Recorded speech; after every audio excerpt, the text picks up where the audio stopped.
to choose a graduate from Texas Southern University to interview about their personal experience and also what is the importance of HBCU. So I chose you. So I have a couple of questions that I'm going to ask you, and you just give me your personal experience about it. So the first question that I want to know is when and where you were born. I was born April 26, 1977 in Houston, Texas. Okay. And question number two, what are some of the significant dates you remember about your childhood, if there's any? This is going to sound pretty selfish. The dates that I remember are my birthdays because my mom always celebrated them from up until 5th grade. She would come to my classroom and bring me cakes, and I would have a party in the classroom up until 5th grade. And I said, okay, you can't bring cakes to middle school with me. So those are some important dates for me. Thanks. Sounds pretty awesome. Question number three is, did your parents ever discuss what racism was to you? Yes, they did. They discussed racism to me. They told me that it was where you're actually discriminated against because of your race. They told me that on this journey, some people are going to mistreat you because of the color of your skin, but we have to learn to see how can we ignore them or help them understand that we're all, even though we're all different, we still are all important in this world. Okay. So do you remember or recall any time that you your own personal discrimination, like someone discriminated against you? I won't say it was actually discriminated against. I would say I had taken a vacation to Acapulco, Mexico, and I'll never forget, I was across the street and some Hispanic people like, oh, look at those niggers. So it was my first encounter of someone ever like using the word nigger in a negative connotation. Okay. So did you feel like that kind of like impacted your life, or was it like a momentarily type of thing? It was just momentarily at that moment. It really did sadden my heart that someone would say something negative toward me because of the color of my skin, but I didn't let it change who I was as a person. Okay, but were you like a kid or were you like older? I was actually a young adult. You was a young adult. Okay. So I have another question for you. Did you attend an all-black school for elementary, middle school, and high school? Yes, I did. I actually did. Okay, so could you kind of elaborate a little bit more on it? Like, I mean, do you feel like it would have been a difference as far as like if you attended more of an all-black school versus attending like a predominantly white school? I definitely think it would have been a difference. I think for me it would have broadened my horizon. I probably would have experienced more racism, would have had more encounters during my journey of racism, but I do think even though I would have had those encounters, it would have broadened my horizon and showed me how to interact and converse with other different cultures. Okay, cool. So do you think attending a predominantly white school would have a negative or positive effect on you choosing what college you went to? I think it would have brought a balance in my life. I think it would have been negative and positive. Like I said, I would have had more experience and exposure with other cultures, as well as I'm pretty sure I would have had some more encounters with racism. And even for me, majority of my education, my academics was in all black campuses, so I do feel as though I should have brought my horizon and been more exposed to other cultures through my educational journey. Okay, so let me ask you a question. So I'm guessing, so since you attended all black schools growing up, so did you live in an all black community growing up as well? Yes, I did. Okay, so out of all the colleges that you could have chose from, why did you choose Texas Southern University?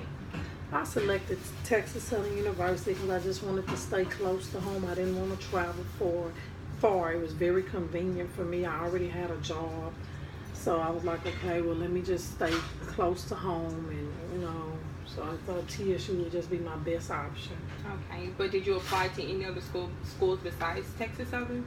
No, it was my first and only pick. I wanted to stay close to home. And I was like, okay, I'll just go to TSU. Okay, so let me ask you, so tell me one of the African American significance date you remember growing up. I definitely always remember Dr. Martin Luther King. I think it was just emphasized so much, so that was just a date that has always stuck with me. It was celebrated as a holiday, and it was just something we always studied from elementary and up. Okay. So do you feel that Dr. Martin Luther King have some type of effect on your life? Like, I mean, you will being African American? Definitely. So graduated from Texas Southern, what did you get your degree in? I actually have a degree in administration of justice with a minor in psychology. Okay. And you got your bachelor's from there. If you don't mind me asking, do you also have your master's degree? I do. I have a master's from Texas Southern University in public administration. Okay, great. So if you could do college all over again, would TSU still be your first and only pick? It will be my first pick, but not my only pick. I would definitely will continue. I would have applied to some other universities just to broaden my horizon. Okay. So if you don't mind me asking, what other colleges you think you would have chose if you had an option to choose? If I had an option to choose, I probably would continue to stay in Houston, but I would have applied not only for TSU, I probably would have applied for U of H Central Campus. Okay. So what is it that you have against leaving home? Is it just a comfort zone, or you just, like being in Houston? I think it's definitely a comfort zone. I'm not really a risk taker. I like to just stay where things are safe. Okay. So while being at Texas Southern University, did you encounter any professors or significant people there that kind of had, that you would like to acknowledge? I have definitely a few. I think some of them might have retired by now. Dr. Harrington, Dr. Barrington, Dr. Mwamba. And then at the time, there was two other guys. They weren't really professors yet. They were like adjuncts. Ron Reynolds. And I forget the other guy's name. Okay, cool. I don't know if they're still there, because this is my first semester at TSU, and so I'm not really familiar with the professors and the campus just yet. So how did it prepare you for your career nowadays? Like attending TSU, graduating from an HBCU, meeting professors that probably like push you or gave you that positive impact. How does that affect your career nowadays? It just continues. I guess attending TSU fostered me to never give up. Never let no one see you sweat. If you don't know something, you need to do your research and know it for yourself. Don't just believe what others say. Study to show yourself approved. It allowed me to be well dosed in speaking. At first I was very timid, but going through that journey, I had to do presentations. So okay, it doesn't matter about being timid. It's what you know when you're presenting. So it taught me to make sure that I'm prepared and I study, and my presentation will go well. Okay, that sounds good. So if you could you share with us what do you do your career now? Currently, I'm an elementary school teacher. I teach 4th grade at a charter school. Okay. So I heard earlier in the interview you said you got your master's from TSU. Do you think that you will continue on your journey and get your doctorate degree? I'm currently working on my doctorate degree. However, it's not at Texas Southern University. Okay, if you don't mind us asking, we would like to know where you're getting your doctorate degree at, what university? I'm pursuing my doctorate at Prairie View A&M University. Okay. So, do you think HBCUs are important? Definitely. I think that they are important to continue to allow African Americans or any other culture to understand and maintain an understanding of the African American community. Okay, cool. So if you could give one great advice to your young black community now, what would it be?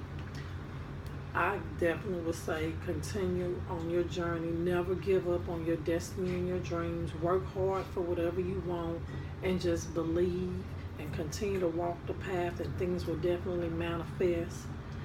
If it was college related, learn how to balance your time with your workloads.